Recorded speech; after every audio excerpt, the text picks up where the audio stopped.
Oh, hello, hello. It is me. It is Salty. It is. It is Wednesday.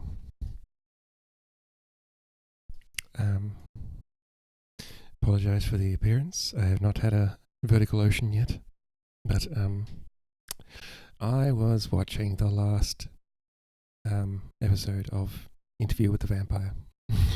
So, yes, I was enjoying that. It's very good.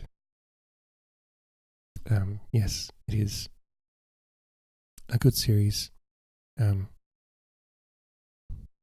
it's just if you enjoyed Interview with the Vampire, any vampire movies, I think you'd probably enjoy it. It's very well acted, very well directed. Yeah, and it's a complete set now. So 2 seasons, complete series. Very good. 10 out of 10. I'm sure there are problems with it, but I couldn't pick them. So I just enjoy things these days. I'm over picking things apart, unless they're really egregious. Egregious? Yeah, that's the word. Yes. I just like to enjoy things. But yes, it's very good. Definitely worth a watch.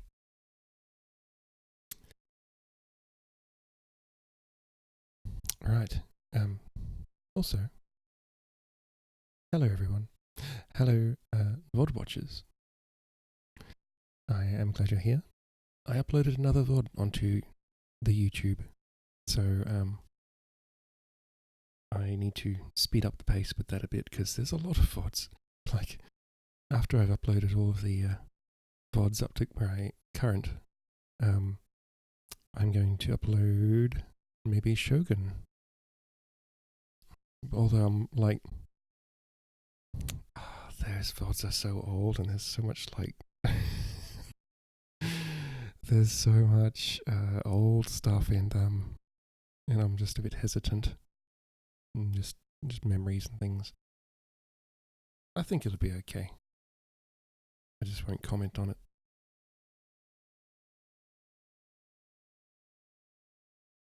it. It'll be there for posterity. Alright, so let's have a little sip.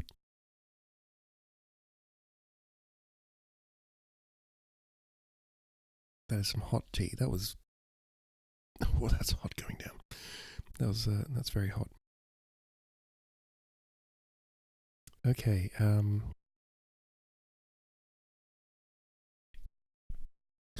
yesterday we read about Shizuka, and she went back to her family, back to the village where her sons were. Her sons that she had with Arai. Obviously, Arai isn't raising them, the tribe are. But she went back to the village and told them what was going on, and they told her what was going on, and met her sons, and she had a conversation with Kenji Muto, the head of the Muto family. And Kenji expressed sort of tentatively, said, I'm having second thoughts about supporting the Kikuta on their crusade against Takeo, essentially is what he said. He would much rather come to terms with Takeo than keep trying to assassinate him. Which is a fair plan, to be honest. Like, why not just come to terms with him? He knows everything about them, but if they came to terms with him, I'm sure he wouldn't keep using them against them. So anyway, that was that conversation. And then at the start of chapter 5, which we started last night, we basically went back to Takeo and Keide, and they basically said, they're basically getting settled into Mariyama and establishing their power over the elders that were already there and everyone, and getting the farmers back up and going, and all the common folk are keen to get up and go and rebuild, just that the elders are a bit hoity-toity about Takeo. He's just like me. But anyway, he said, I'm going to have to take Hagi, and I'm going to have to do it quickly.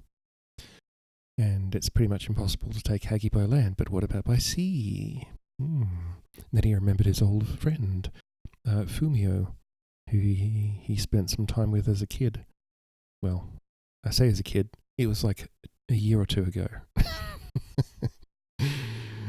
But anyway, Fumio and he used to mess around and play and talk and stuff down near the docks and everything, until Fumio's family, the fishermen, were taxed to oblivion by the Otori lords, Shigeru's uncles, who have taken Takeo's inheritance. And so the Fumio's family took off to an island and basically became pirates. So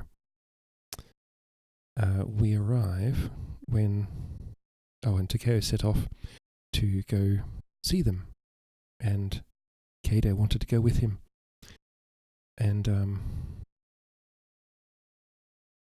it was not necessarily that she was a woman that Takeo said no. It was more that she wasn't accustomed to travelling fast and light. Because Takeo is kind of used to that by now, and he's actually been trained to do that. Well, he's received the training to do that. And Keido's been somewhat pampered, let's be honest. Before she did grow up in a castle, living in sort of in a servant role, but that's not exactly the same as travelling overland fast and light.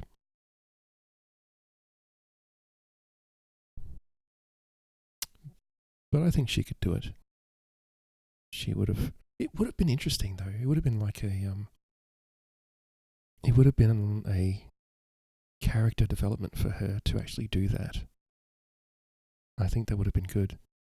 But I believe the plot requires her to be at Maruyama, if I recall correctly. And besides, Takeo said one of us needs to be here to hold everyone down.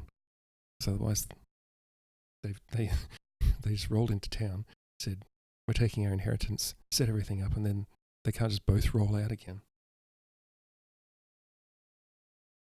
If they were both to roll out again, then everyone just kind of would look around like, what?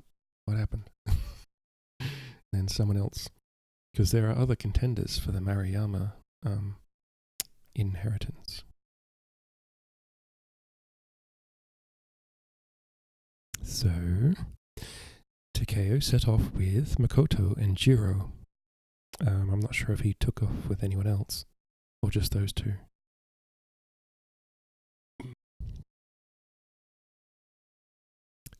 Right, I'll read from when they got to the coast.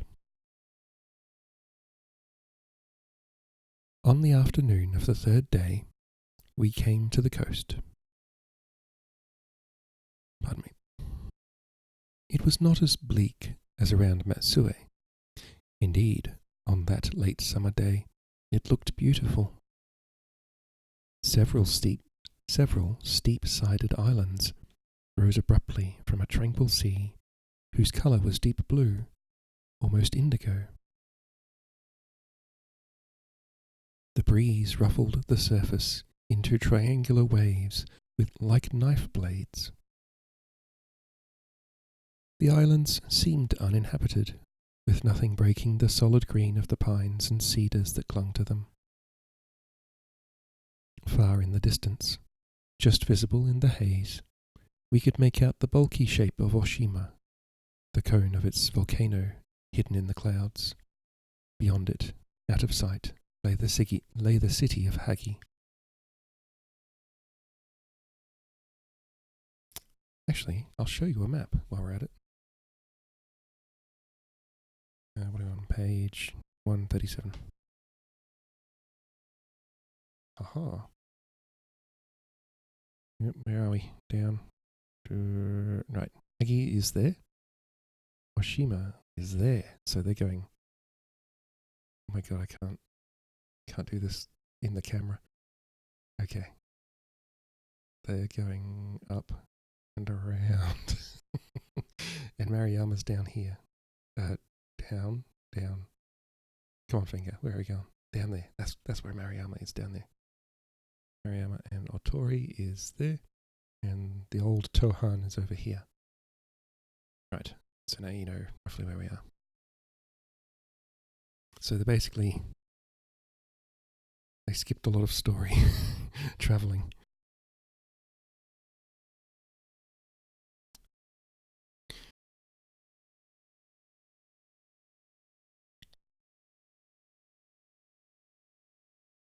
Where are we? Right. Beyond it, out of sight, lay the city of Hagi. Presumably that's the dragon's lair, Makoto said. And how do you intend to approach it? From the cliff where our horses stood, the road led down to a small bay where there was a fishing village. A few hovels, boats pulled up on the shingle, the gates of a shrine to the sea god. We could take a boat from there, I said doubtfully, for the place looked deserted. The fires that the fishermen burn to get salt from seawater were no more than piles of black and charred logs, and there was no sign of movement. That's not good. I've never been in a boat, Jiro exclaimed, except across the river. Jiro's like 2 years younger than Takeo at this point, by the way, but they're treating him like a little kid. Nor have I, Makoto muttered to me as we turned the horses' heads towards the village. The villagers had already seen us and gone into hiding. As we approached the hovels, they tried to run away. The beauty of the place was deceptive. I'd seen many impoverished people throughout the 3 countries, but these were far and away the poorest and most wretched. My men ran after one of them, who was stumbling across the shingle, carrying a child of about 2 years. They caught up with him easily, hampered as he was by his son, and dragged them both back. The child was wailing, but the father had the look of a man beyond grief or fear. We are not going to hurt you or take anything from you, I said. I am looking for someone to go with me to Oshima. He glanced up at me, disbelief written in his face. One of the men holding him cuffed him hard. Speak when his lordship questions you. His lordship? Being a lord won't save him from Terada. You know what we call Oshima? The entrance to hell. Hell or not, I have to go there, I replied, and I'll pay for it. What good is silver to us? He said bitterly. If anyone knows I have silver, they'll kill me for it. I'm only alive because I have nothing left worth stealing. Bandits have already taken my wife and my daughters. My son was not weaned when they kidnapped his mother. I nursed him on rags dipped in water and brine. I chewed fish and fed him from my own mouth like a seabird. I cannot leave him to go with you to certain death at Oshima. Then find us someone who will take me, I said. When we return to Maruyama, we'll send soldiers to destroy the bandits. The domain now belongs to my wife, Shirakawa Keide. We will make this place safe for you. Doesn't matter who it belongs to. Your lordship will never return from Oshima. Take the child, Makoto ordered the men angrily, saying to the fisherman. He will die unless you obey. Take him, the man shrieked. Kill him. I should have done so myself. Then kill me and my suffering will be over. Makoto leapt from his horse to seize the child himself. Jesus. It clung to its father's neck like a monkey, sobbing noisily. Leave them, I said, dismounting too, and giving the reins to Jiro. We cannot force them. I studied the man, taking care not to meet his gaze. After his first quick glance, he did not look at me again. What food do you have? What food do we have? Jiro opened the saddlebags and brought out rice wrapped in kelp and flavoured with pickled plums and dried fish. I want to talk to you alone, I said to the man. Will you and the child sit down and eat with me? He swallowed hard, his gaze fixed on the food. The child smelt the fish and turned its head. It held out one hand towards Jiro. The father nodded. Let him go, I said to the men, and took the food from Jiro. Outside one of the hovels was an upturned boat. We'll sit there. I walked towards it, and the man followed. I sat, and he knelt at my feet, bowing his head. He placed the child on the sand and pushed its head down too. It had stopped sobbing, but sniffed loudly from time to time. I held out the food and whispered the first prayer of the hidden over it, watching the man's face all the time. His mouth formed words. He did not take the food. The child reached out for it, beginning to wail again. The father said, If you are trying to trap me, may the secret one forgive you. He said the second prayer and took the rice ball. Breaking it into pieces, he fed it to his son.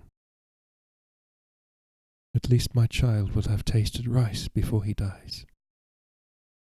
I'm not trying to trap you. I handed him another rice ball, which he crammed into his mouth. I am Autori Takeo, heir to the Autori clan. But I was raised among the hidden, and my childhood name was Tomasu. May he bless and keep you, he said, taking the fish from me. How did you pick me? How did you pick me? When you said you should have killed yourself and your son, your eyes flickered upwards as if you were praying. I have prayed many times for the secret one to take me to him, but you know it is forbidden for me to kill myself for my son. Are you all hidden here? Yes, for generations, since the first teachers came from the mainland. We've never been persecuted for it as such. The lady of the domain who died last year used to protect us. But bandits and pirates grow bolder and more numerous all the time, and they know we cannot fight back.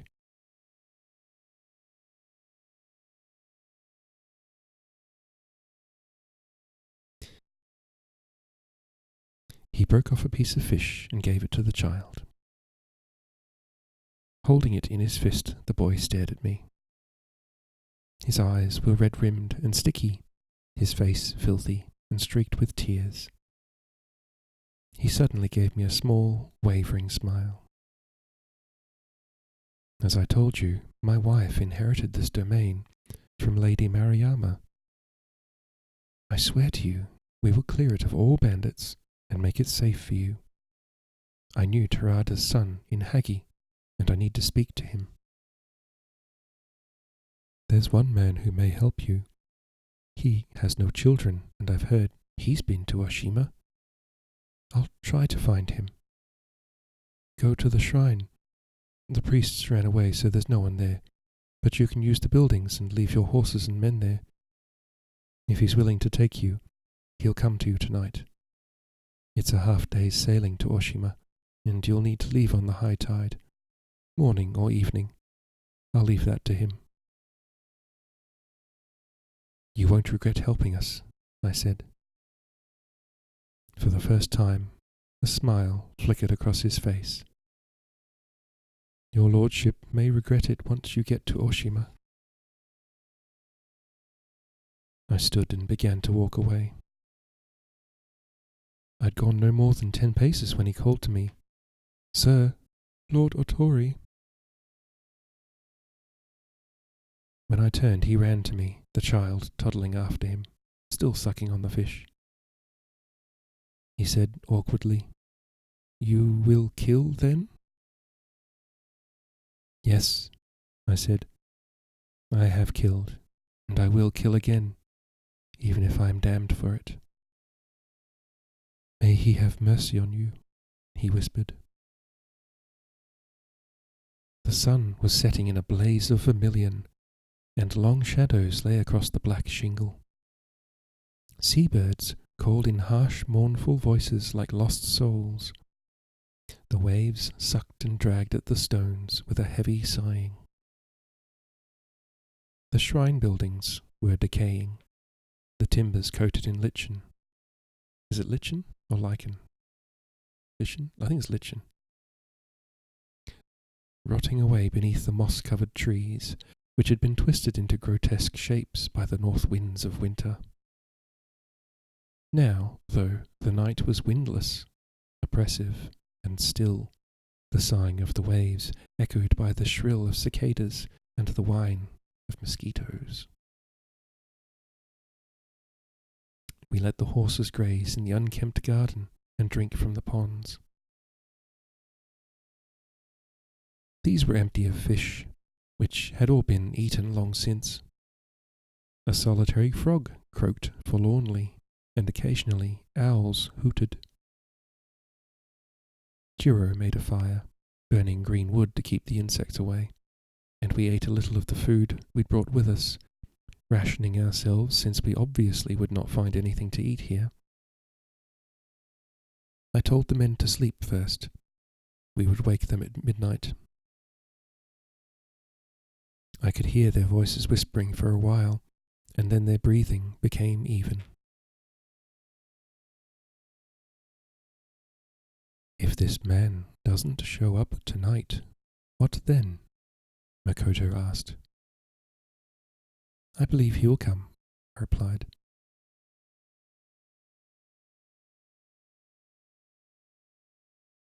I noticed that Makoto was awfully quick to seize that boy earlier. Some priest.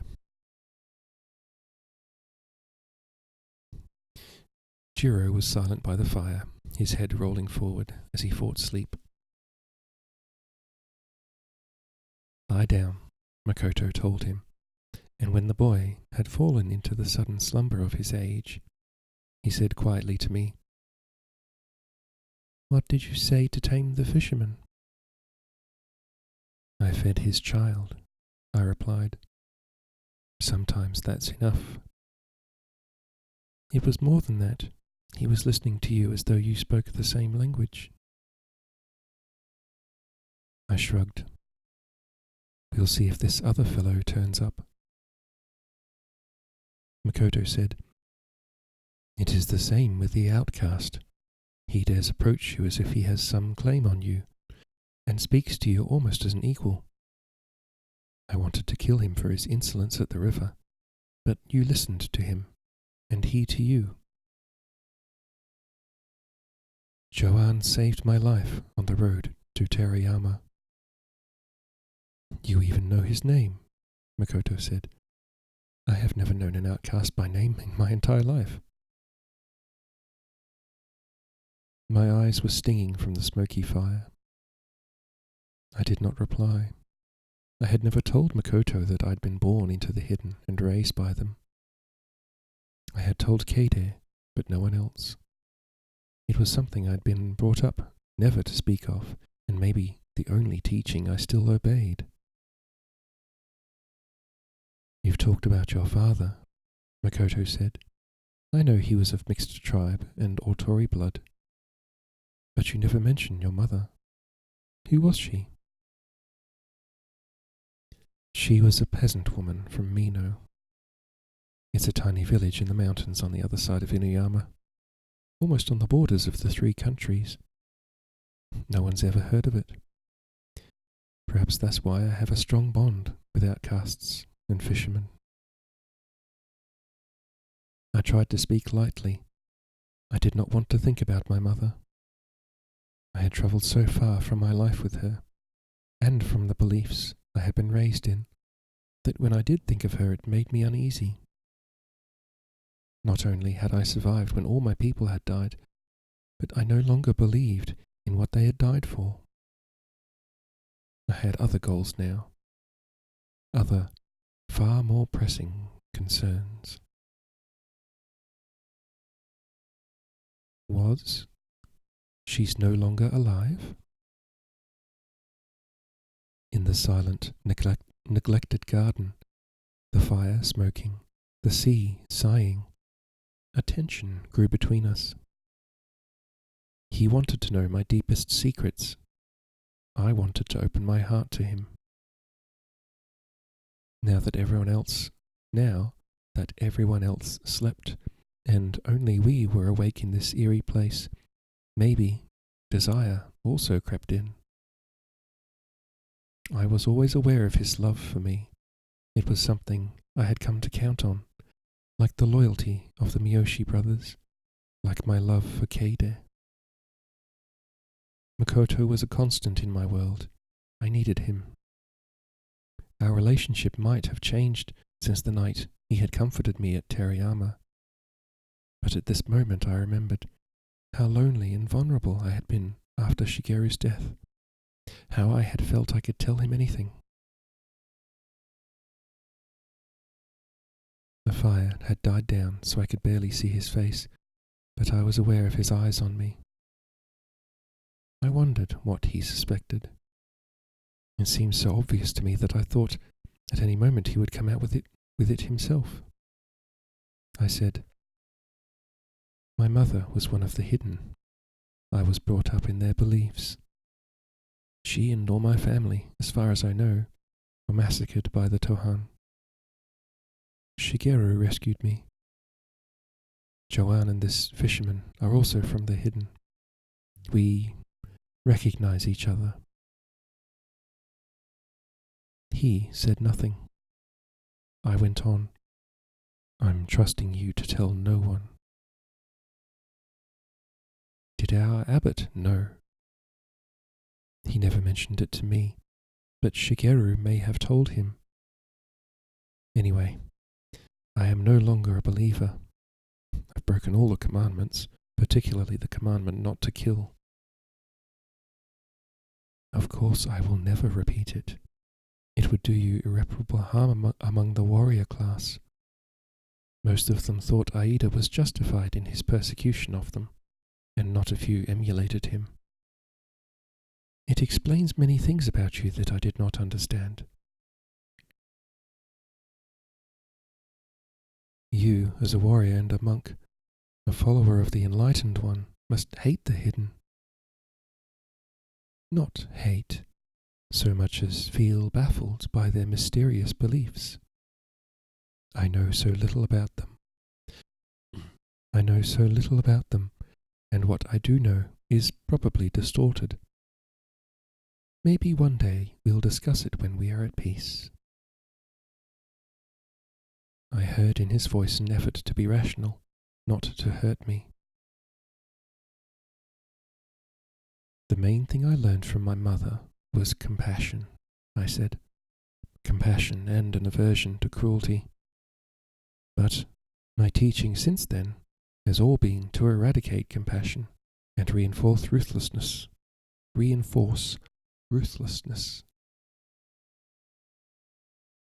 These are the requirements of government and war, he replied. That is the path fate leads us along.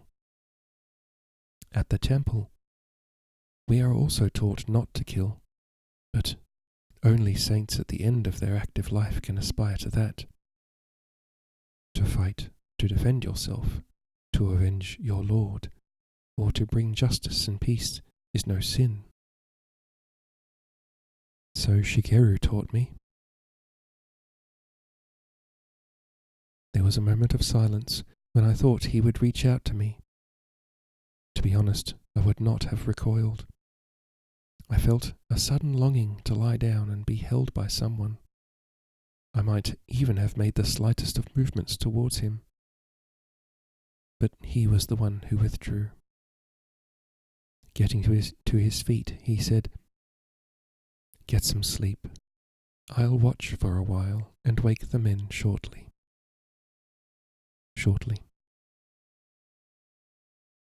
I stayed close to the fire to keep the mosquitoes away, but they still whined around my head. The sea continued its ceaseless surge and ebb on the shingle. I was uneasy about what I had revealed, about my own faithlessness, and about what Makoto would now think of me. Childishly, I would have liked him to reassure me that it had made no difference. I wanted Keide. I feared I would disappear into the dragon's lair at Oshima and never see her again. Sleep finally came.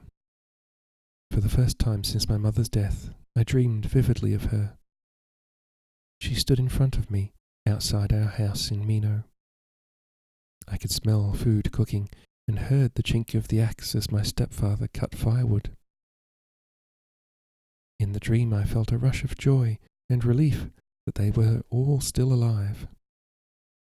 But there was a scrabbling noise at my feet, and I could feel something crawling over me. My mother looked down with empty, surprised eyes. I wanted to see what she was looking at and followed her gaze. The ground was black, heaving massive crabs, their shells ripped from their backs. Then the screaming began, the sound I'd heard from another shrine, a lifetime away, as a man was torn apart by the Tohan. I knew the crabs were going to tear me apart, as I had torn the shells from them. I woke up in horror, sweating. Makoto was kneeling beside me. "A man has come," he said. "He will speak only to you." The feeling of dread was heavy on me. I did not want to go with this stranger to Oshima. I wanted to return at once to Mariyama, to Keide. I wished I could send someone else on what was most likely a fool's errand. But anyone else would probably be killed by the pirates before any message could be delivered. Having come this far, having been sent to this man who would take me to Oshima and the Terada, I could not turn back. The man was kneeling behind Makoto. I was unable to see much of him in the dark.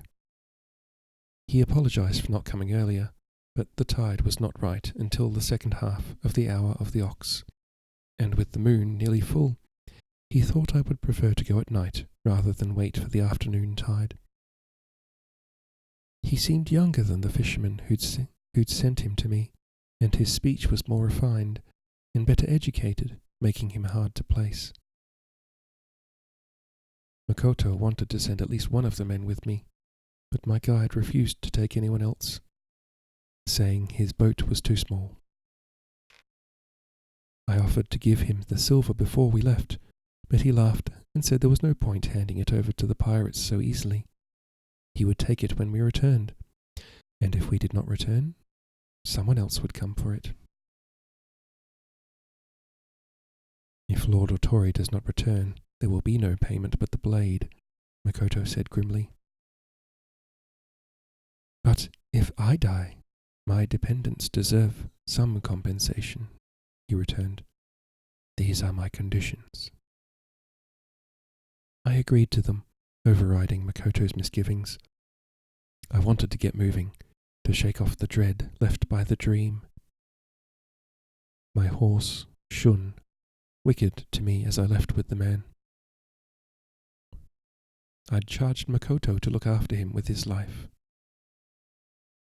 I took Chateau with me, and as usual, hidden under my clothes, the weapons of the tribe. The boat was pulled up just above the high water mark. We did not speak as we went to it. I helped him drag it into the water and jumped in. He pushed it farther out and then leapt in himself, sculling from the stern with a single oar. Later, I took the oar while he hoisted a small square sail made of straw. It gleamed yellow in the moonlight, and amulets attached to the mast jingled in the offshore wind, which, together with the flow of the tide, would carry us to the island.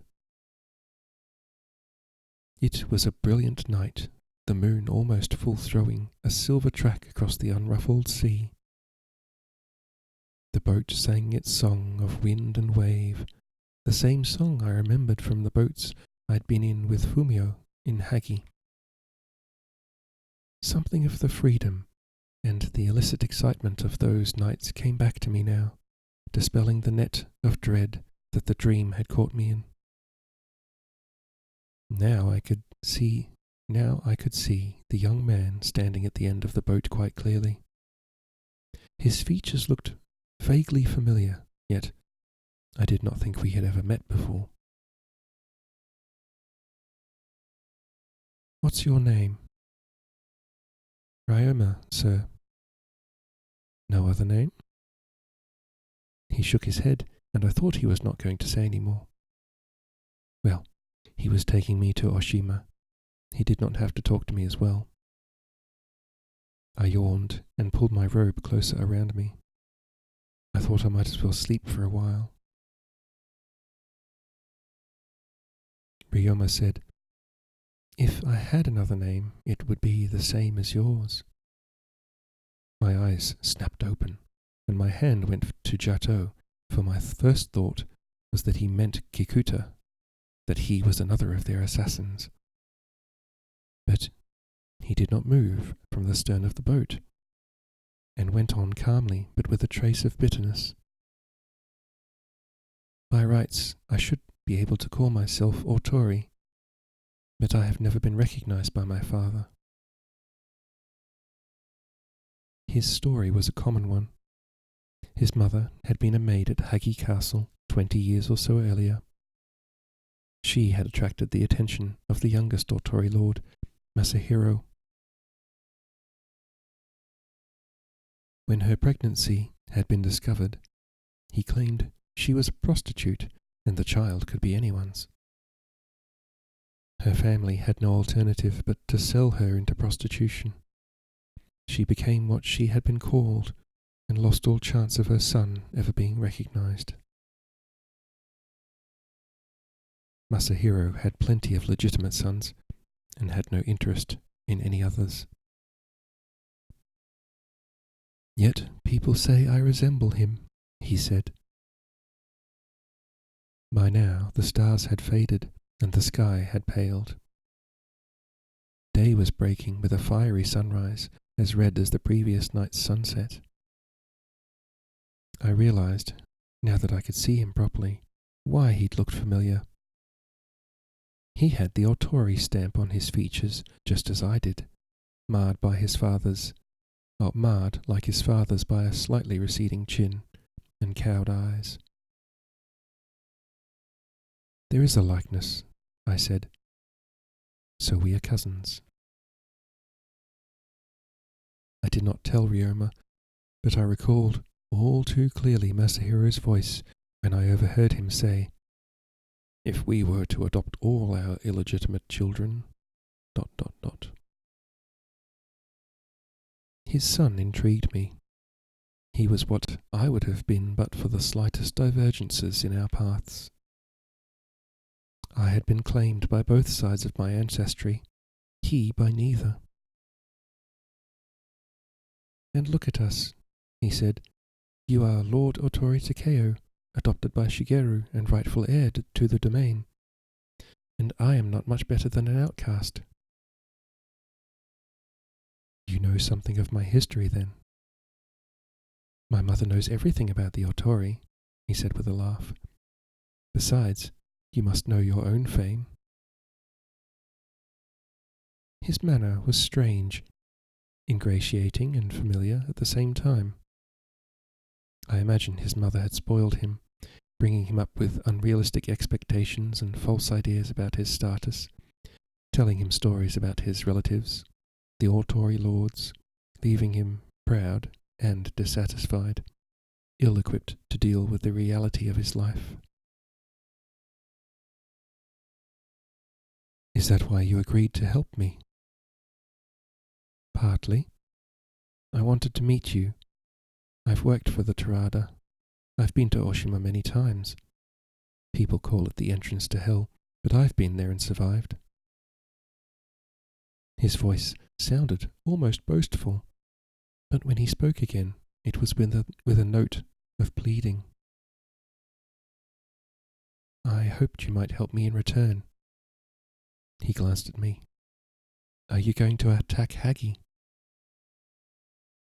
I was not going to tell him too much in case he was a spy. I think it's general knowledge that your father and his older brother betrayed Lord Shigeru to Aida. I hold them responsible for his death. He grinned then.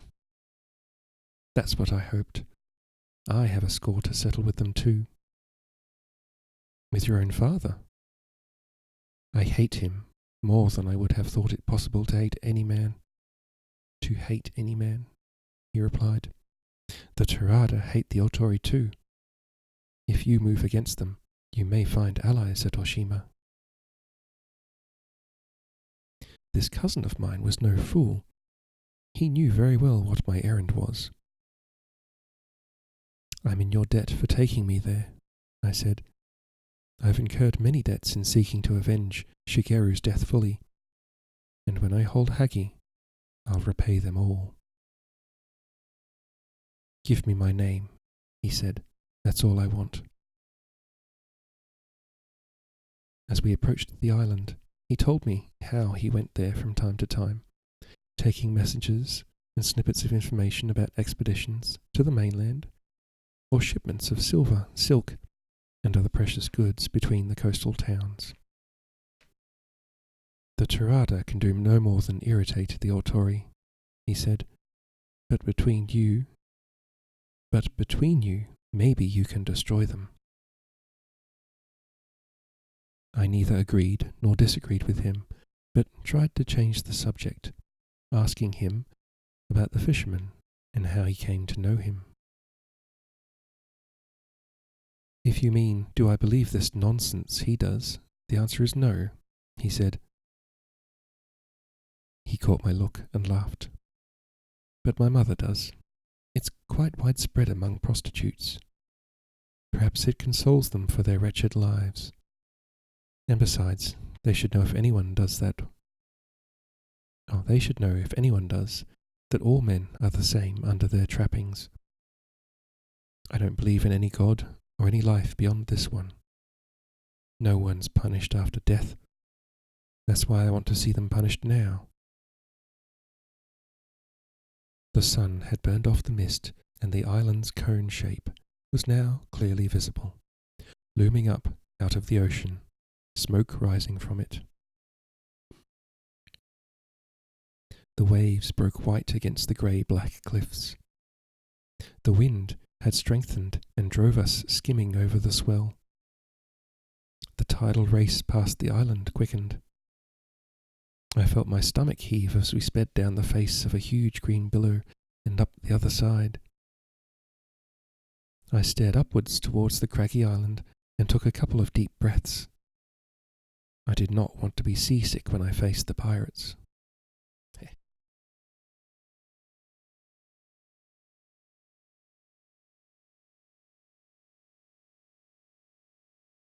Then we rounded the headland and came into the lee. Ryoma shouted to me to take the oar as the sail fluttered and sagged. He untied it and let it fall, then sculled the boat through the calmer water towards the sheltered port.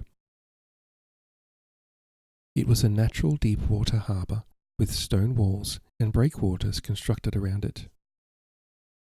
My heart lifted at the sight of the fleet of vessels moored there, 10 or 12 at least, sturdy and seaworthy, capable of carrying dozens of men. The port was guarded by wooden forts at each end, and I could see men inside at the arrow slits, bows no doubt trained on me. Ryoma waved and shouted, and 2 men emerged from the nearer fort. They did not wave back, but as they walked towards us, one of them nodded perfunctorily in recognition. As we approached the quayside, he shouted, "Hey, Ryoma! Who's the passenger?"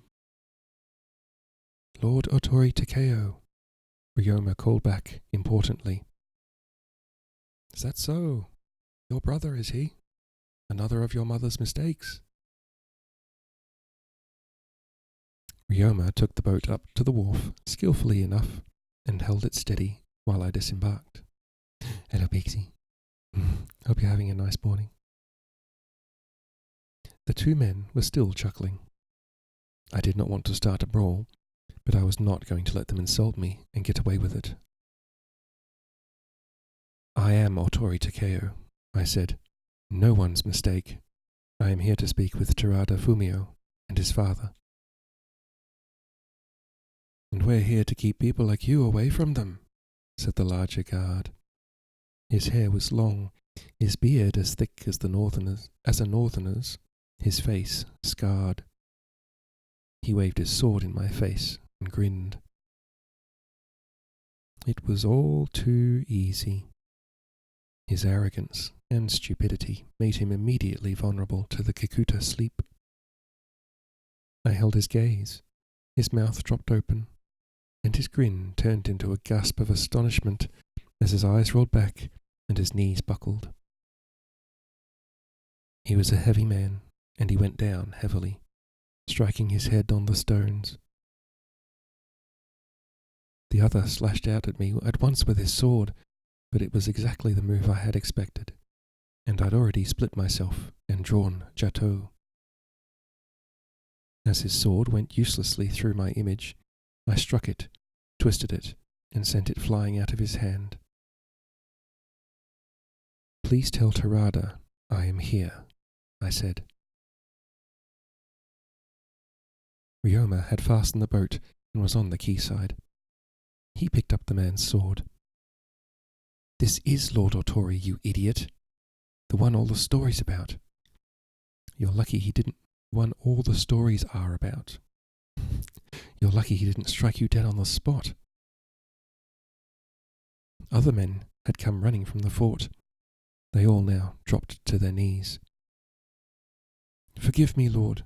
I didn't mean to offend you," the guard stammered, his eyes wide at what he no doubt thought was sorcery.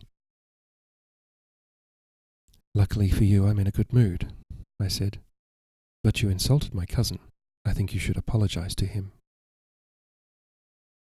With Jato pointed at his throat, the man did so, causing Ryoma to smirk with satisfaction. "What about Teruo?" the guard said, gesturing at his unconscious companion. "He won't come to any harm. When he wakes up, he'll have learned better manners. Now, be so good as to inform Terada Fumio of my arrival."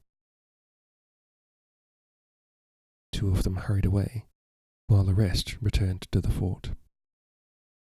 I sat down on the quay wall. It's nice having magic powers, isn't it? A tortoise-shell tomcat, who had watched the whole encounter with interest, came and sniffed at the recumbent man, then jumped onto the wall next to me and began to wash itself. It was the fattest cat I'd ever seen. Kitty. Seafaring men are reputed to be superstitious. No doubt they believed the cat's colouring made it lucky, so they pampered it and fed it well. I wondered if they took it with them on their voyages. I stroked the cat and looked around. Behind the port lay a small village, and halfway up the hill behind it was a substantial wooden building, part house and part castle. It would have a fine view of the coast and the sea lanes all the way to the city of Hagi. I couldn't help admiring the position and construction of the place, and could understand why no one had been able to expel the pirates from their lair. I saw the men hurry up the mountain path and heard their voices as they reported their message at the gates of the residence. Then I caught the familiar sound of Fumio's voice, a little deeper and more mature, but with the same excited cadence that I remembered. I stood and walked to the end of the quay. The cat jumped down and followed me. By now quite a crowd had gathered, hostile and suspicious.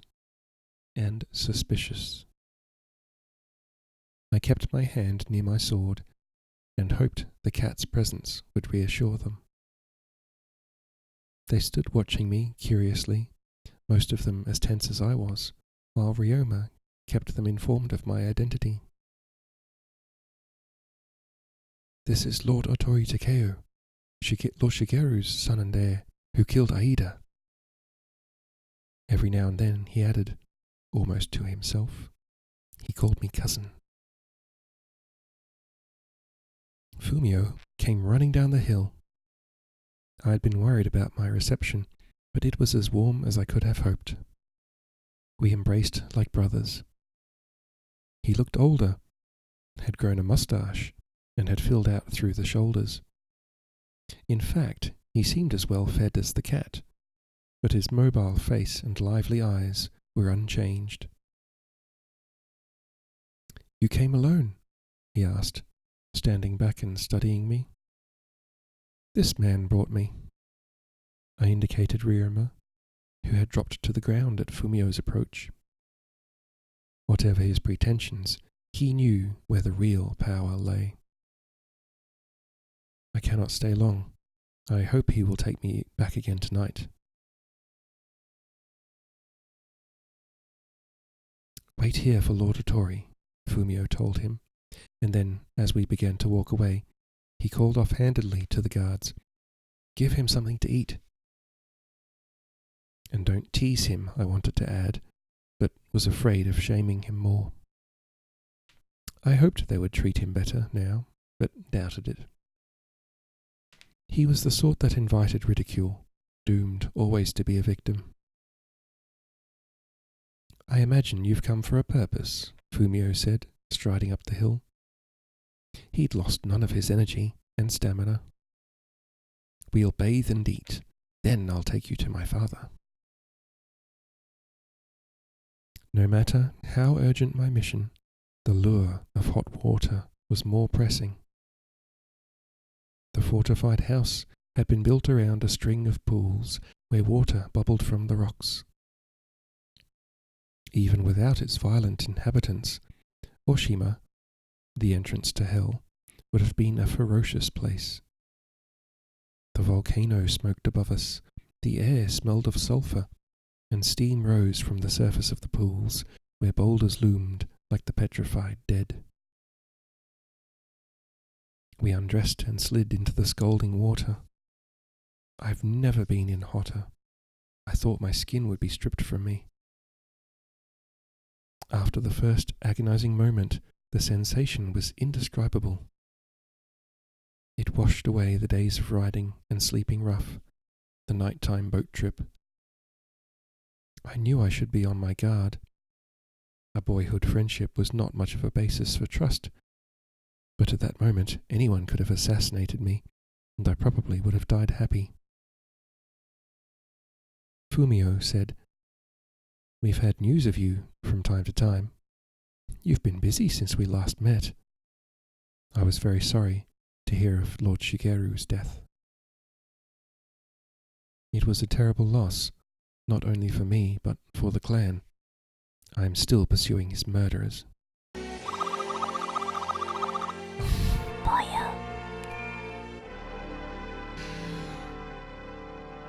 Hello, Soup. Hello, friendos. Soup.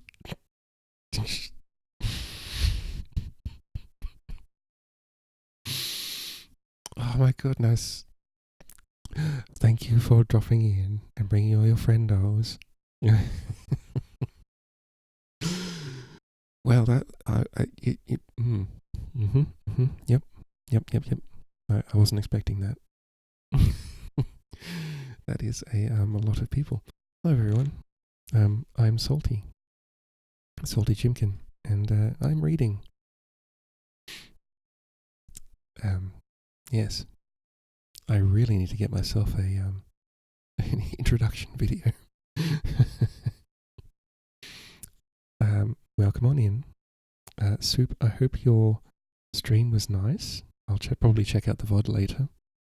Hope I'm having an amazing stream. I'm having a great stream. It's nice and I'm having a nice and relaxed, chill stream. I just I finished watching Interview with the Vampire series, and then I just kind of hit start stream after that. So I haven't washed or anything. So I just thought I'll just have a quiet, sneaky stream. No one will notice. It'll be fine. Certainly not like 400 odd people. Definitely not. Hello. I speak English, unfortunately. I do not speak Spanish or Portuguese. But yes. Hello. Soup. Oh, thank you for gifting to Milwaukee. You do the same thing. Okay, let me just scroll up and see if I've missed any particular messages. Hello. Who we got? Milwaukee. Jonathan helps with the vision. Hello.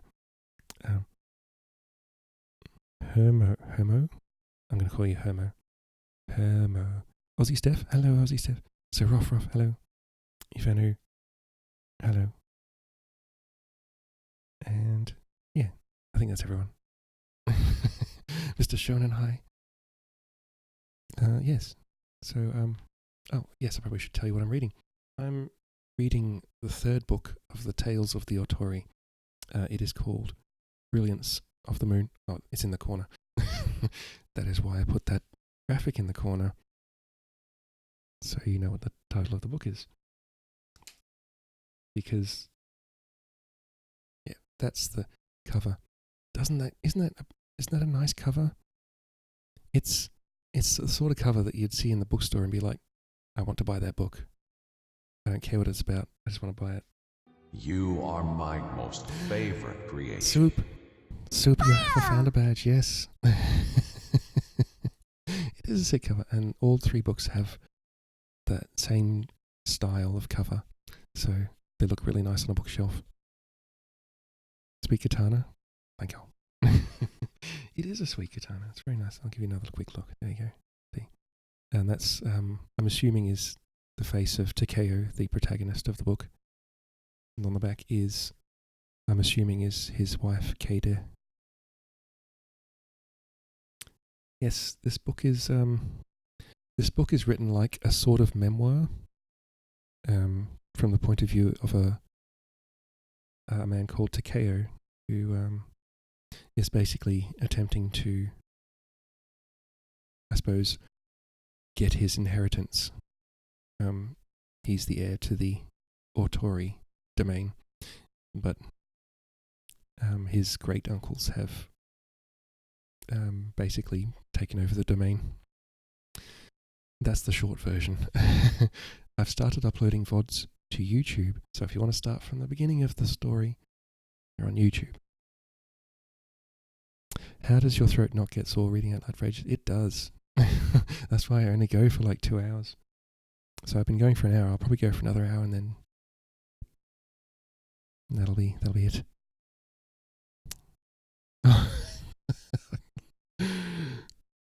Oh my god, the Ivy emote. You missed your Sharky emote.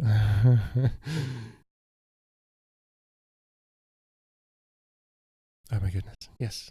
Seep. I have channel point redeems as well. I have some very odd ones. But usually people redeem them at the start and end of the stream. But you can redeem them whenever. The green ones just play a video, usually sometimes with sound. The blue ones are more other things, like me stretching. Julie, do the thing! Yeah, exactly. Do the thing.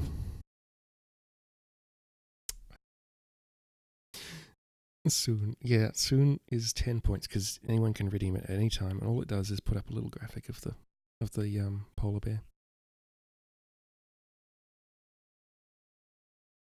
Oh, so if you want to feel included, you can just be like, "Oop, polar bear."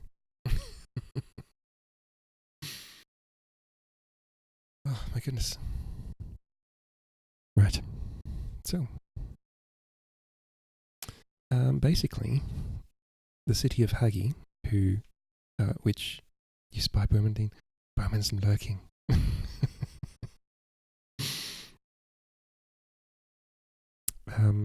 Yes. So, Takeo needs to invade the Otori capital of Hagi, which is very well protected from the land in a sort of a bay through the mountains.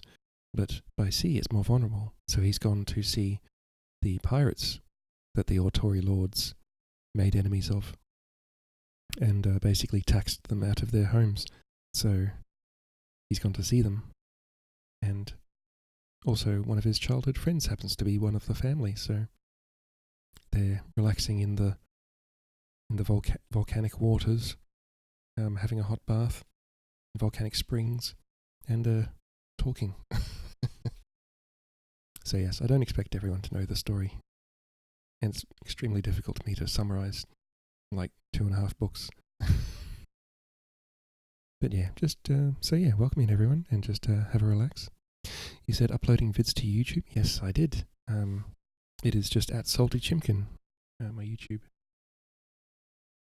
Where is the link? Copy. And paste the link. There we go. It's my YouTube. I just upload the VODs. I cut the start and end off. So they're not really edited, except if there's like if I leave the stream in the middle, I'll chop that bit out. But other than that, it's basically it's just straight up VODs. You enjoy hearing stories read to you before bed? Oh, that's amazing.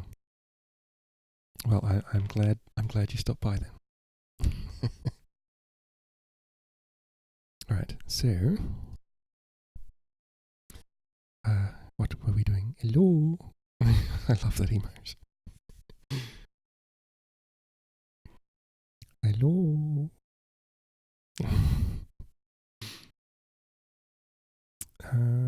Right. Fumio came running down the hill, led him to the hot springs, and they got undressed. Nice.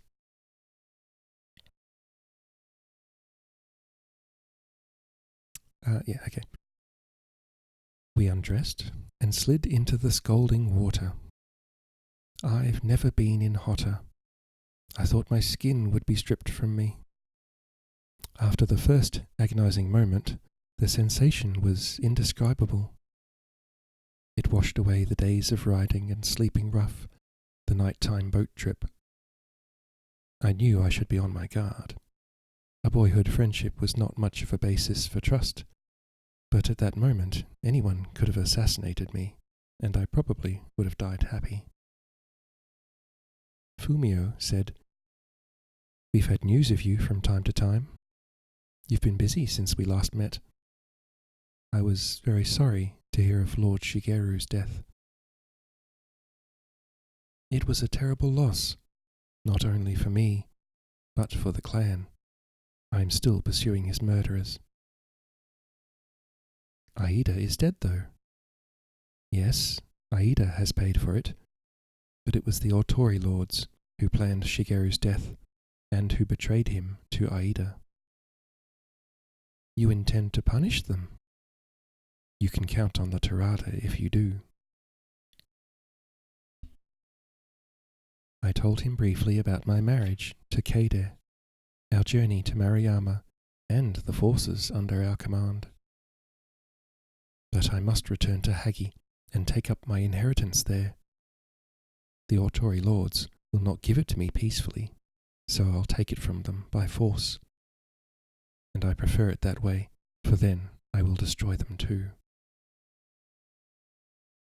Fumio smiled and raised his eyebrows. "You have changed since I knew you first." Fast fade. Yes, definitely go. Take a fucking sip, babes. Thank you. Definitely go do after stream things. I fully understand. That is the sound of ContraPoints. All right. You have changed since I knew you first. I've been forced to. We left the hot water, dressed, and were served food in one of the house's many rooms. It was like a storehouse, a treasure trove of valuable and beautiful objects, all presumably stolen from merchant ships. Ivory carvings, celadon vases, brocade fabric, gold and silver bowls, tiger and leopard skins. I had never been in a room like it. So many precious things displayed, but with none of the restraint and elegance that I was used to in the residences of the warrior class. Take a closer look at them, Fumio said when we'd finished eating. I'll go and speak to my father.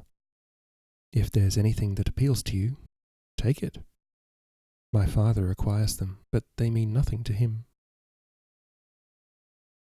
I thanked him for the offer, but I had no intention of taking anything back with me. Oh, come on, take a little thing. Why not? I sat quietly, waiting for his return, outwardly relaxed, but on my guard. Fumio's welcome had been affectionate, but I had no idea what other alliances the Tirada might have. For all I knew, they might have an understanding with the Kikuta. I listened, placing everyone in the house, trying to identify voices, accents, though I had long since realized that if I was walking into a trap, I had little chance of escaping. I had truly come alone into the dragon's lair. I had already placed Tirada, the dragon himself, towards the back of the house. I'd heard his voice issuing orders, demanding tea, a fan, wine. The voice was rough, full of energy, like Fumio's, often passionate, and also often angry, but sometimes revealing an underlying humour. I would not underestimate Tirada Fumifusa. He had escaped the rigid hierarchy of the clan system, defied the Autori, and made his name one of the most feared in the Middle Country. Finally, Fumio returned for me and led me to the back of the house, to a room like an eagle's nest, perched high above the village and the port, facing towards Hagi. In the distance, I could just make out the familiar line of the ranges behind the town. The sea was still and calm, streaked like silk, indigo-coloured, the waves forming a snowy fringe around the rocks. An eagle floated below, no bigger than a lark.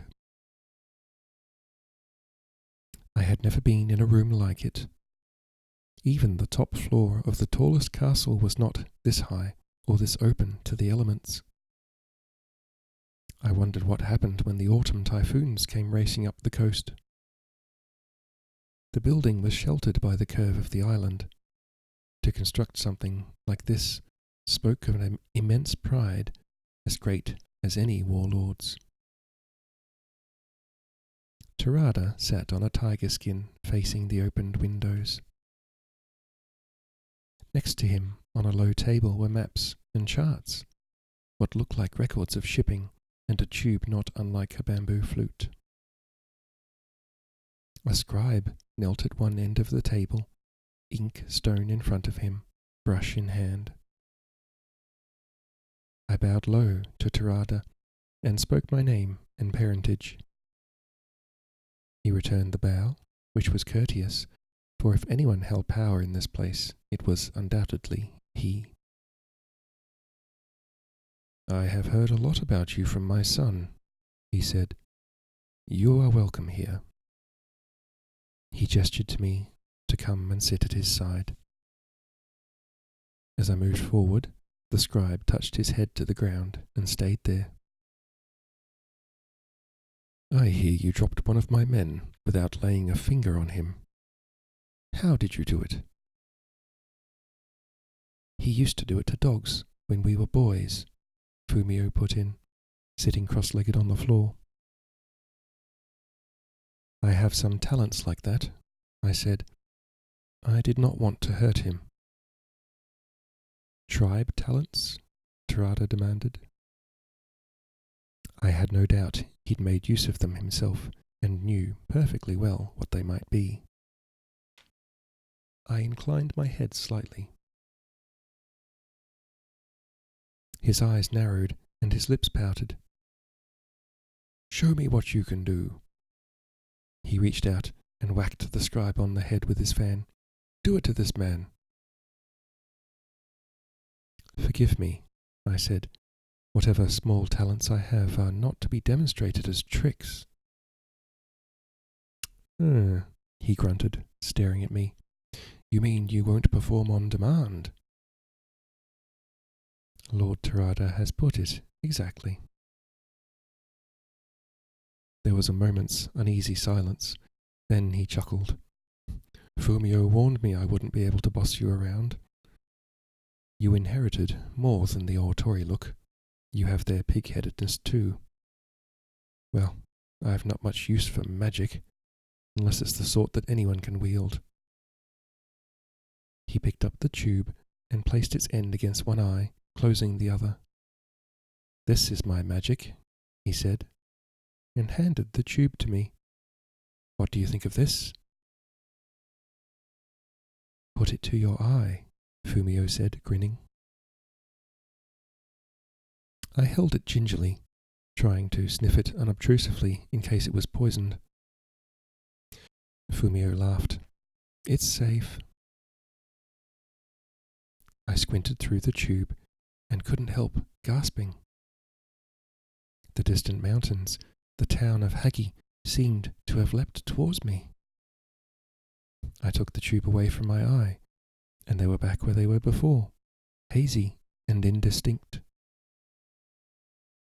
The Terada, father and son, were both chuckling now. "What is it?" I said. It did not look or feel like something magic. It had been made by the hands of men. "It's a sort of glass, carved like a lentil. It makes objects larger and brings the distant close," Terada said. "Is it from the mainland?"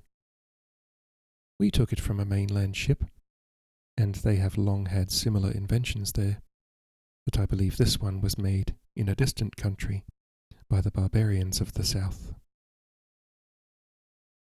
He leaned forward and took it from me, looked through it himself and smiled. "Imagine countries and people who can make such things. We think we are the whole world here on the 8 islands, but sometimes I think we know nothing about anything.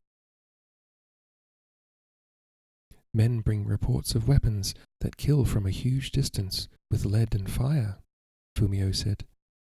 "We are trying to find some for ourselves." He gazed out of the window, his eyes filled with restless yearning for that vast world beyond. I imagined confinement to the island was like imprisonment to him. Something about the strange artifact before me and the weapons of which he spoke filled me with a sense of foreboding. The height of the room, the sheer drop to the rocks below, my own tiredness made my head reel for a moment.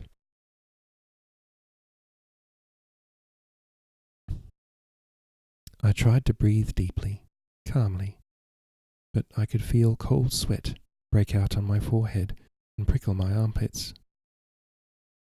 I foresaw that alliance with the pirates would both increase their strength and open the way to a flood of new things that would change completely the society I was struggling to establish myself in. The room had gone silent. I could hear the subdued sounds of the household around me, the beat of the eagle's wings, the distant hiss of the sea, the voices of the men at the port. A woman was singing quietly as she pounded rice, an old ballad of a girl who fell in love with a fisherman.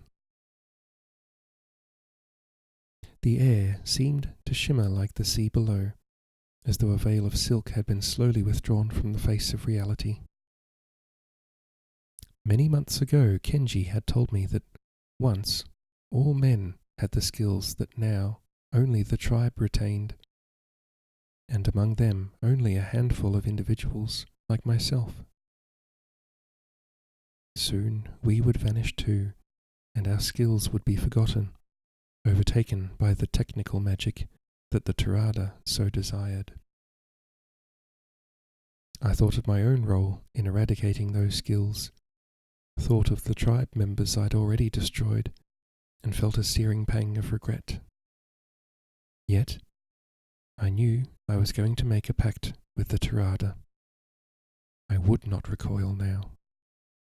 And if the far-seeing tube and the weapons of fire would help me, I would not hesitate to use them.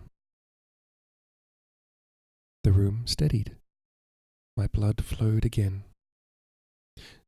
No more than a few moments had passed. Tirada said, "I believe you have a proposal to make. I would be interested to hear it."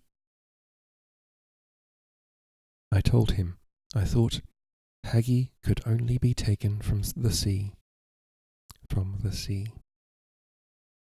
I outlined my plan to send half my army as a decoy to tie up the Autori forces on the riverbank, while transporting the other half by ship and attacking the castle itself. In return for help from the Tirada, I would reinstate them in Hagi and keep a permanent fleet of warships under their command. Once peace was restored, the clan would finance expeditions to the mainland for the exchange of learning and trade. I know the strength and influence of your family, I concluded. I cannot believe that you will stay here in Oshima forever. It is true that I would like to return to my family home, Tirada replied. The Autori confiscated it, as you know. It will be returned to you, I promised. You are very confident, he exclaimed, snorting with amusement. I know I can succeed with your help. When would you make this attack? Fumio glanced at me, his eyes bright. As soon as possible. Speed and surprise are among my greatest weapons. We expect the first typhoons any day now, Tirada said. That's why all our ships are in port. It will be over a month before we can put to sea again. Then we'll move as soon as the weather clears. You're no older than my son, he said. What makes you think you can lead an army? I gave him details of our forces and equipment, our base at Mariyama, and the battles we had already won. His eyes narrowed, and he grunted, saying nothing for a while. I could read in him both caution and the desire for revenge. Finally, he smacked his fan on the table, making the scribe flinch. He made a deep bow to me and spoke more formally than he had until now. Lord Autori, I will help you in this endeavour, and I'll see you instated in Hagi. The house and family of Tirada swear it to you. We give you our allegiance, and our ships and men are yours to command. I thanked him with some emotion. He had wine brought, and we drank to our agreement. Fumio was elated. As I found out later, he had reasons of his own for wanting to return to Hagi, not least the girl he was to marry. The three of us ate the midday meal together, discussing troops and strategy. Towards the middle of the afternoon, Fumio took me to the port to show me the ships. Ryoma had been waiting on the quay, the tomcat sitting next to him. He greeted us effusively and followed me as closely as a shadow as we went on board the nearest ship, and Fumio showed me around it. I was impressed by its size and capacity, and the way the pirates had fortified it with walls and shields of wood. It was fitted with huge canvas sails, as well as many oars.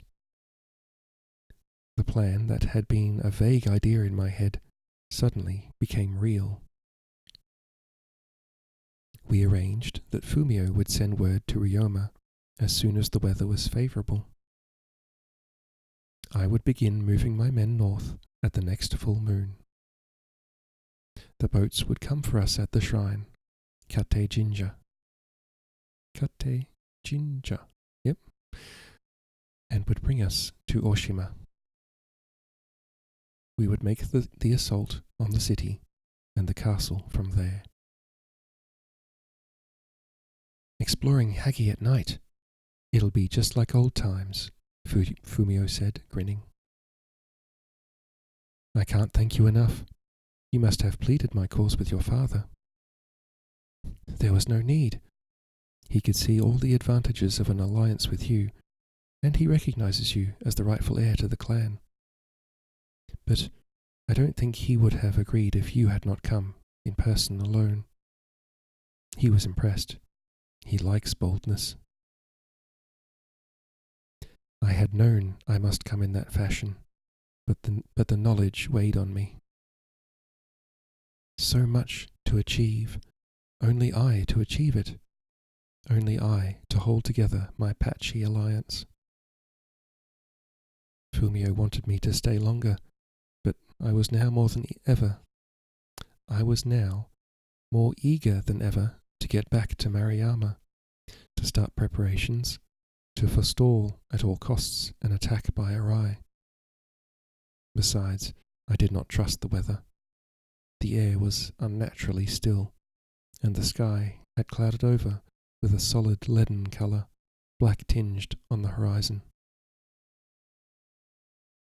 Ryoma said, "If we leave soon, we'll have the help of the tide again." Fumio and I embraced on the quayside, and I stepped down into the little boat.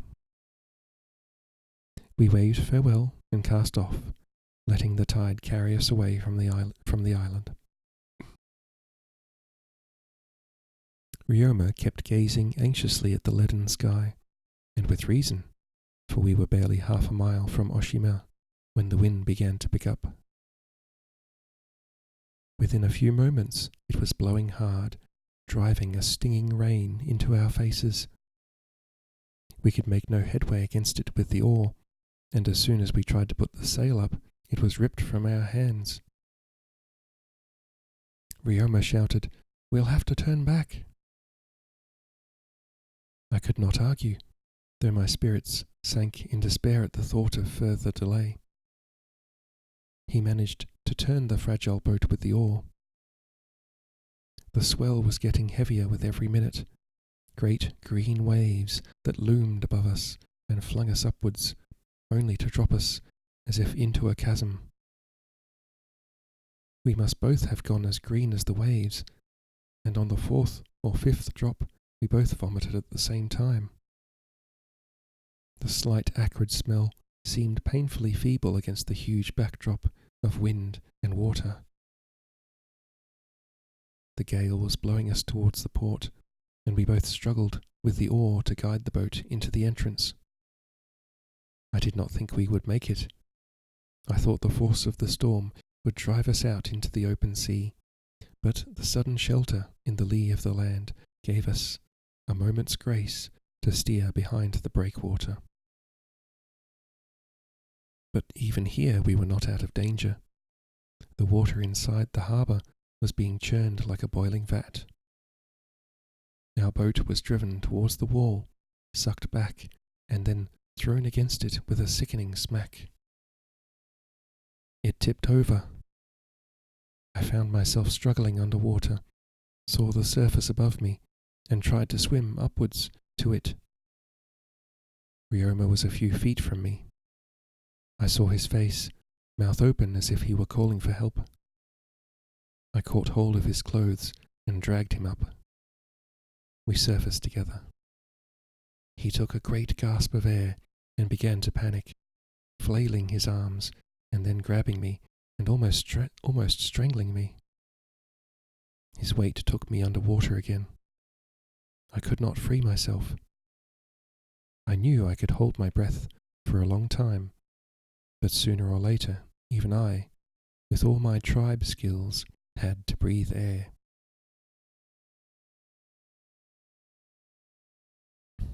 My head started to pound, and my lungs ached. I tried to free myself from his grip, tried to reach his neck so I could disable him long enough to get us both out of this. I thought clearly, he is my cousin, not my son. And then, maybe the prophecy was wrong. I could not believe I was going to die by drowning. My vision was clouding, alternately black and filled with white light, and I felt an agonizing pain in my head. I'm being pulled into the next world, I thought, and then my face burst through the surface, and I was taking great gulps of air. 2 of Fumio's men were in the water with us, attached by ropes to the quay. They had swum down to us and dragged us both up by the hair. They pulled us up onto the stones, where we both vomited again, mostly seawater. Ryoma was in a worse state than I was.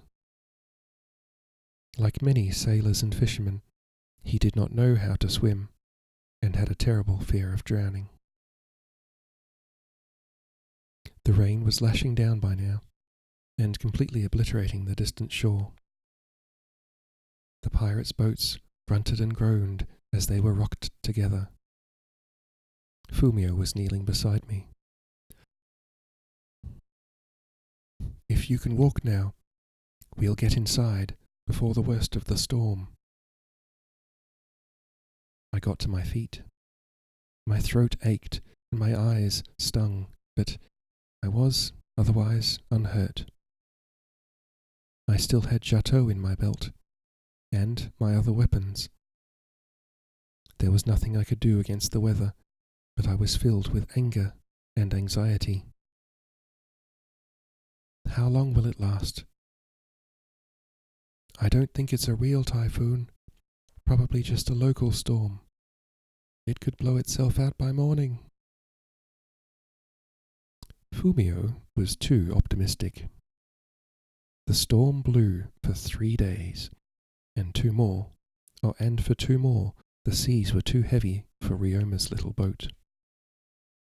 It needed repairs anyway, which took 4 days to complete after the rain stopped.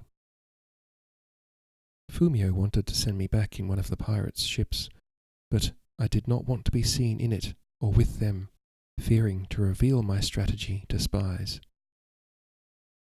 I spent the days restlessly, uneasy about Makoto.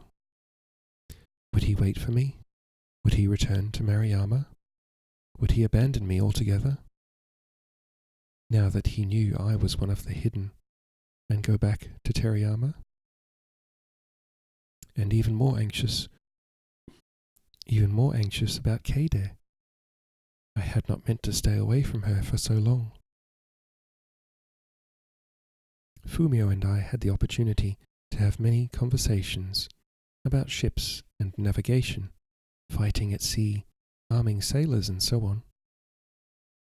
Followed everywhere by the tortoise-shell cat, who was as curious as I was, I inspected all the ships and weapons they had, and was even more impressed by their power. Every night, while from below came the noise of the sailors gambling and their girls dancing and singing, we talked until late with his father. I came to appreciate even more the old man's shrewdness and courage, and I was glad he was going to be my ally. The moon was past the last quarter when we finally set out on a calm sea in the late afternoon to take advantage of the evening tide. Ryoma had recovered from his near drowning, and at my request had been received in the Terada residence on our last night and had eaten with us. The old pirate's presence had silenced him completely, but I knew he had felt the honour and had been pleased by it. There was enough wind to put up the new yellow canvas sail that the pirates had made for us. They had also given us fresh charms to replace the lost ones when the boat was damaged, as well as a small carving of the sea god, who they said obviously had us under his special protection.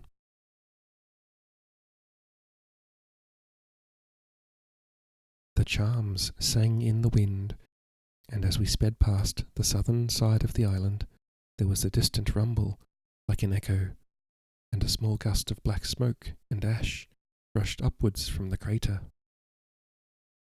The slopes of the island were shrouded in steam. I gazed at it for a long time, thinking the local people were right when they nicknamed it the entrance to hell. Gradually it dwindled and faded until the lilac mist of the evening came up off the sea and hid it completely.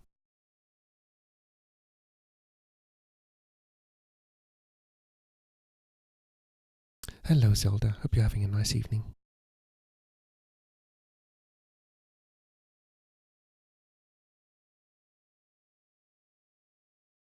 That tea is quite cold now. Okay. We made the greater part of the crossing before nightfall, luckily, for the mist turned into solid cloud, and when darkness came, it was complete. Ryoma alternated between bursts of chattiness and long, brooding silences.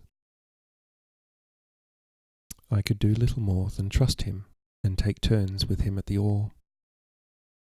Long before the dark shape of the land loomed ahead of us, I'd heard the change in the note of the sea, the sucking of the waves on the shingle.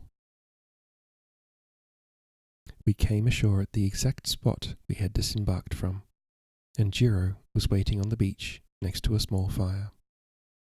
He leapt to his feet when the boat scraped on the stones, and held it while I jumped out.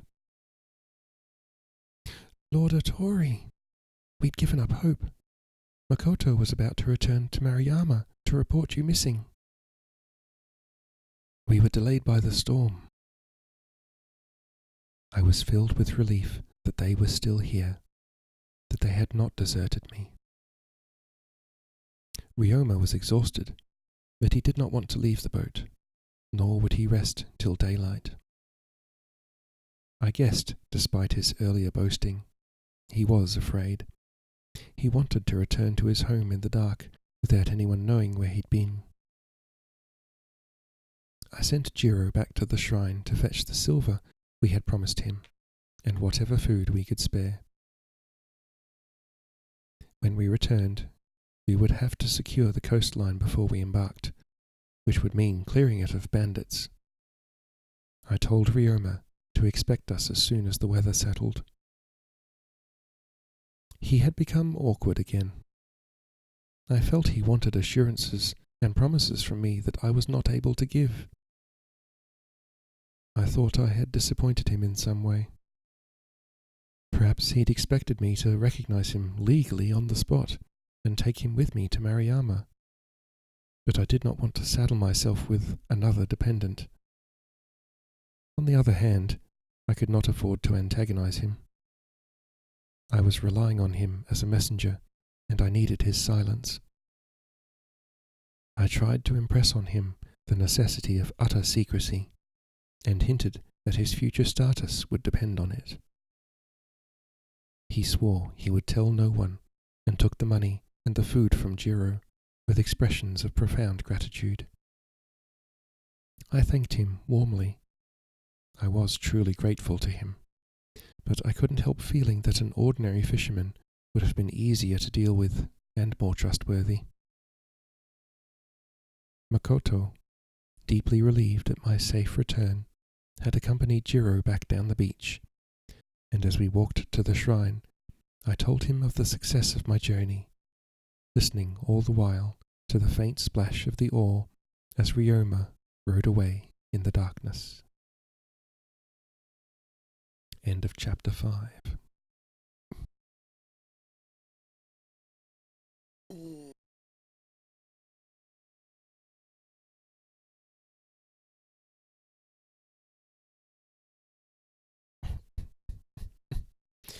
Just a little stretch. Okay. How are we doing? We are coming up on 1 hour 40 minutes. Let's have a look. Let's see. Chapter 6. What do we got here? Oops. Chapter 6 looks like it's from Kade's point of view. Let's see how long it is.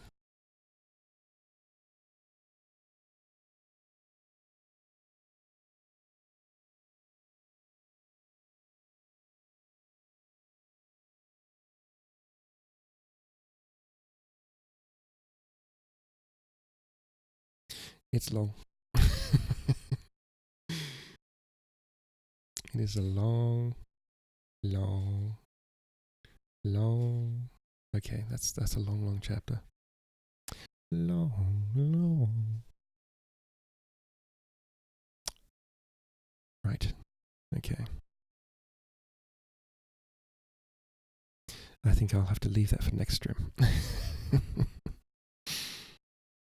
Oh, I don't know. I think I might be coming down with a throat thing. There's so many coughs and things going around at the moment. Like there's freaking still COVID, still RSA, and then this freaking whooping cough, which, like, cheers everyone, thanks for that. Whooping cough's back.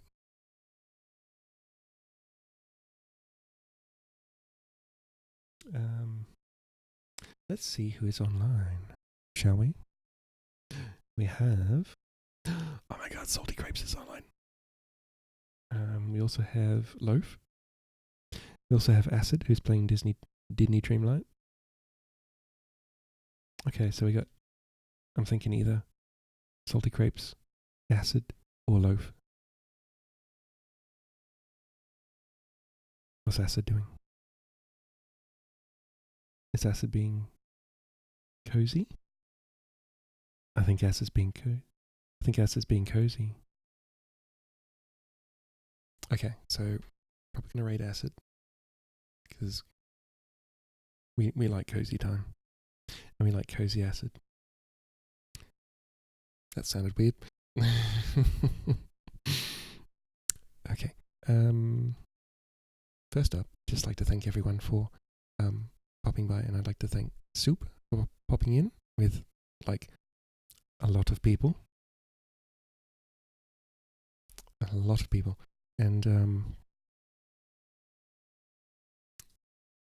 yes, I have a YouTube channel if you want to listen to me read the story from the start. YouTube channel, and there's a playlist with them all in. They're just I've put chapters in the description, so you can just click on where you want to go. You don't have to listen to the start of the VOD or anything. So yeah, you can go there. So we're going to first give Acid a shout out. Glory to you and your house. Glory to you, Acid. and your house. I need to get a little graphic of what's his name? Gowron pop up. Star Trek reference if anyone gets that one. Yeah, right. /raid. Here's a raid. If anyone would like to raid with me to Acid, that'd be fantastic. please do join me for the raid, and then you can skedaddle off to wherever you want to go. Or you can hang out with Acid, who is just doing Disney Dreamlight Valley and just chill vibes. Let us raid my friend Acid. Thank you very much for joining me today. It has been a lovely stream. I thought it was going to be a very small stream, but lots of friendos dropped by. And yes, I stream every Tuesday and Wednesday at 9 p.m. Australian Eastern Standard Time. Tuesday and Wednesday. That is my stream days. So I will probably see you next Tuesday, if not before. Definitely not tomorrow, because tomorrow is Ariela's marble stream. And when Ariela has marble stream, I attend and spam lots of songs. Okay, so everyone, thank you very much again for joining me, and I will see you next stream, next Tuesday at 9 p.m. Australian Eastern Standard Time, if not before. Bye everyone. Bye-bye.